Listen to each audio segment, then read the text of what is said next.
I'm the first person to call Apple out when they do something wrong. They've done some pretty goofy stuff over the years, and I don't struggle to find things to talk about with them. To be fair, if I'm going to call them out on that stuff, I need to also call them out on the stuff they do right. This MacBook Pro M1 Max is one of the things they absolutely nailed. It should go down in history as one of the best laptops ever designed. When I started video editing for YouTube, I was pretty lucky. I had a friend who's a graphic designer. He had a couple of laptops for sale. This M1 Max and another M3 Max, and they were exactly the same. Same color, same keyboard, same 14-inch screen. I bought both of them for an incredible price. I got them both for under $1,000. Shout out to him. He really looked out for me. My friend took really good care of this laptop. It was in amazing shape when I got it. As soon as I got it, I put this D-brand skin on it. There is a D-brand affiliate link down in the description. If you like this skin and maybe you want to get one yourself, you don't have to, of course, but if you decide to because you like the way it looked on this computer, then you can use that affiliate code to grab one. I didn't really need 2 laptops, but I bought them with the intention of probably selling one eventually so I could afford some other equipment that I needed. The first thing that I noticed right off the rip is that they looked exactly the same. If you didn't know the difference, you wouldn't be able to tell. And I actually like that about Apple. Sometimes they catch flack for coming out with the exact same design. It doesn't make me feel like I need to buy the newest thing as soon as it comes out. I ended up selling the M3 Ultra because I really didn't see any difference. Literally, I could use that M3 machine and use this M1 machine, and I could not tell a difference in the two. I'm sure there were things that the M3 did faster. Maybe it rendered faster, but there was nothing that I used that machine for that the M1 couldn't get done. If you go back and look at the benchmarks, the M3 Max does test faster. Depending on what you're looking at, it's somewhere around 15 to 20% faster in multi-core performance. The M3 Max has 16 cores versus the M1 Max's 10 cores, and it's built on a 3 nanometer process instead of a 5 nanometer. On paper, it's the better chip, but 15 to 20% faster in a benchmark doesn't mean you're going to feel 15 to 20% faster when you're actually using it. When you're editing video, scrubbing through a timeline, or color grading, or just adding in some graphics, that kind of improvement just didn't show up for me. So I posted the M3 on Marketplace and sold it within a few hours. I actually got more for the M3 Ultra than I paid for both laptops together. Thankfully, my friend sold me these laptops because he wanted to help me get my YouTube stuff off the ground. So I was able to put that money back into the channel, and I bought this Panasonic S1 Mark II that I'm filming with right now. That's a full-frame mirrorless camera that runs around $3,200. This is a 2017 MacBook Pro Intel i5. This is a 2021 M1 MacBook Pro. Keep in mind that the M1 is a 5-year-old machine now in 2026. The M1 in general is just such an improvement over the Intel models that came before it. It's mind-blowing. If you don't know the history, Apple used Intel processors in their Macs for about 15 years. They announced the switch to their own silicon in June of 2020 and shipped the first M1 Macs that November. The short story is the Intel just couldn't keep up. They were having manufacturing delays, they were missing deadlines, and they couldn't deliver the kind of performance per watt that Apple was wanting. Intel was stuck on a larger chip process, while companies like TSMC were moving to smaller, more efficient ones. Apple's M1 chip launched on a 5 nanometer process. At the time, Intel was still shipping with 14 nanometer chips in laptops. That's a huge difference in efficiency. The other thing is that the Intel MacBooks ran hot. The cooling systems in these laptops just couldn't keep up with how much heat these chips generated. The M1 was able to fix all of that. This laptop has the M1 Max chip, like I mentioned before. That's 10 cores, 8 of them for performance and 2 for efficiency. It also comes with 32 GPU cores. It has 32 gigabytes of unified RAM and 2 terabytes of hard drive space. It also comes with Apple's ProMotion display, which is 120 Hertz, and that's still the display that's in the newest MacBook that they have today. Anytime I'm on the go, this is what I use. I edit with Final Cut Pro, and I just don't see any problems with it at all. I have 0 complaints. It has not failed me, and it's rare that I have anything that I have 0 complaints about, but this is one of the very few things in my life where that is the case. The battery degradation has been minimal. It's at 91% of where it was when it was new. That means it's only lost 9% of its battery life in 5 years. I've had laptops before that didn't make it a year without needing a battery replacement. This i5 Intel MacBook Pro, I just recently had to replace the whole bottom case, the keyboard, and the battery just to get it back working again. This M1 will last all week with medium use. This Intel laptop will barely last a day. This M1 has some of the best laptop speakers I think I've ever heard. Let's check it out.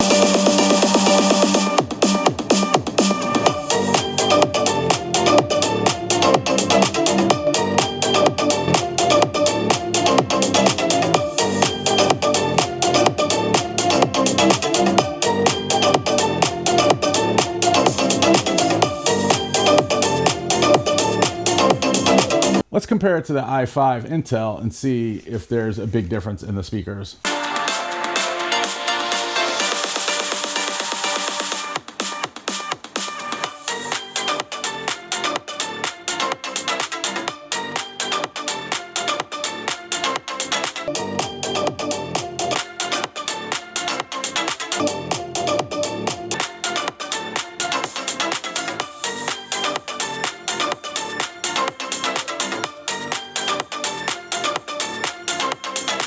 I don't know if you guys can hear it, but there's definitely a clear winner. This one, it still sounds okay, but this one's definitely the winner. It has a lot of bass. The highs are clear. It just is an overall better sounding laptop. This laptop has the old style butterfly keyboard. This one has the new scissor switch, which is way better. There is one thing that happens to these keyboards that some people may complain about. A lot of times the coating wears off and they get super shiny. I think it's happened to this one already. You can kind of see it where some of the keys look like they're a little greasy. But I got this little thing off of Amazon. It was like $5 and I've had it on since day one. And as you can see, I don't have any of that greasy keyboard look. It actually saved the keyboard from doing that. So it's definitely worth the $5. Some people may not like it, but I think it's definitely worth it to keep your keyboard looking brand new. Usually right here, I'd be talking about a sponsor, but I want to take just a few seconds and talk about something serious. Addiction is something that touches a lot of us. I lost my daughter a year and a half ago to liver disease caused by alcohol, so I know first thing how things can go wrong. If you're struggling with drinking or using, please don't ignore it. It's not worth losing your life over. There's help out there, so please reach out to someone before it's too late. My email is in the description. If you don't know who to contact or where to start, just contact me. I'll help you get where you need to be so you can get help. Please enjoy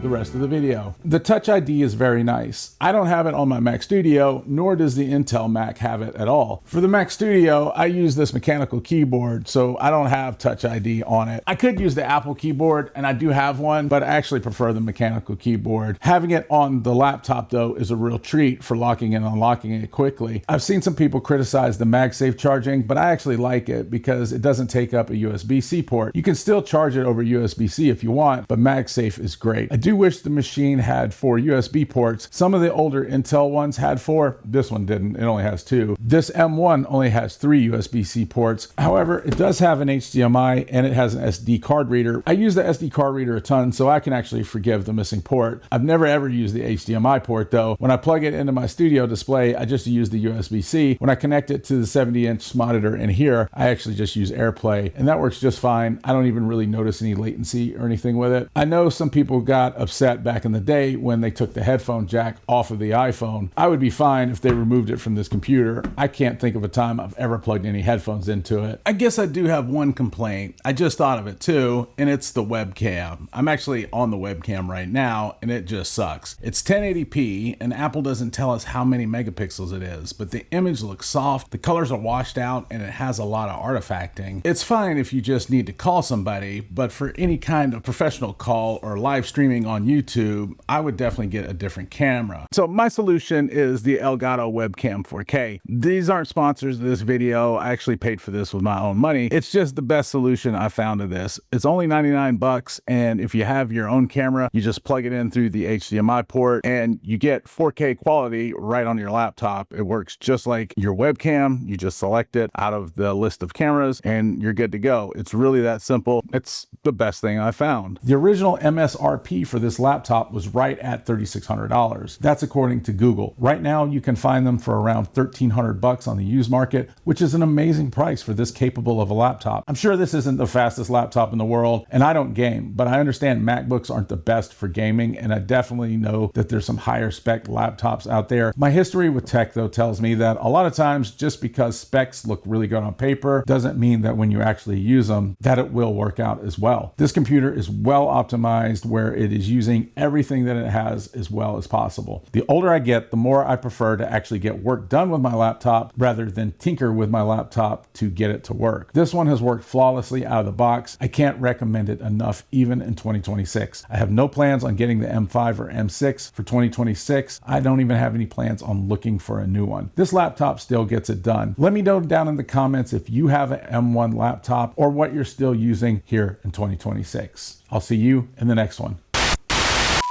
Let's get crabs. Let's look at the crabs.